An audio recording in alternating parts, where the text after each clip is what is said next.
Dans le centre de Doha, impossible de passer à côté. Le slogan est partout, accroché même aux façades des buildings. Expect amazing, attendez-vous à l'incroyable. Le Qatar est candidat à l'organisation de la Coupe du Monde 2022 et pour l'obtenir, le petit pays des Émirats est prêt à toutes les folies. La première fut celle de s'offrir Zinedine Zidane, ici dans un spot promotionnel, comme ambassadeur de prestige. Pour atteindre ses rêves, en fait, il n'y a pas de limite. Il faut croire en ses rêves, tout simplement. Et là, on y arrive. Et des limites, le Qatar n'en a aucune. Baie de Doha, ici sur la lagune, pourrait émerger l'un des plus beaux stades du projet, le Doha Port Stadium, accessible de toute la péninsule, en bateau-taxi. Sur la mer, ils ont réussi à construire un projet exceptionnel. Donc ils sont capables de construire partout et n'importe où. Ça fait depuis 2002 que je suis ici, donc plus rien m'étonne avec que ce soit le Qatar, les Émirats.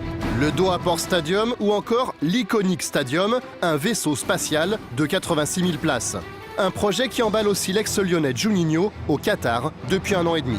Ils ont des stades qui font rêver tous les jours de foot, je dirais. Et je pense que moi, j'ai jamais vu ça, donc c'est ça qui m'a impressionné un peu. Au total, sur un rayon de 20 km, 12 stades, tous desservis par des lignes de métro spécialement construites pour permettre aux supporters de se déplacer d'une enceinte à une autre en moins d'1 heure. Et pour séduire la FIFA, cette promesse assez incroyable.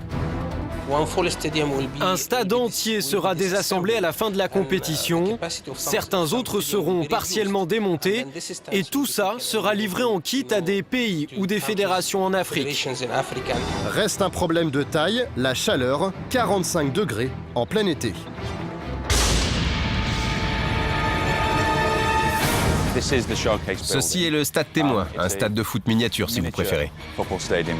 Un stade miniature qui contient quand même 500 places avec une vraie pelouse à l'échelle 1/5. S'il a été conçu, c'est juste pour montrer comment le Qatar a mis au point une technique de climatisation 100% écologique. Tous les stades du mondial en seraient dotés.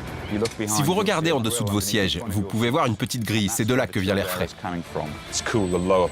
Les parties les plus basses du stade sont refroidies, là où se trouvent les spectateurs, mais aussi le terrain, car l'air frais descend naturellement et reste en stagnation, en bas, au niveau de la pelouse. Sous les gradins, des cuves géantes d'eau transformées en glace à l'aide de l'énergie solaire produite par 750 mètres carrés de panneaux photovoltaïques. Les pompes que vous voyez là aspirent l'eau et l'envoient à l'intérieur du stade, vers ce que j'appellerais la chambre à glace.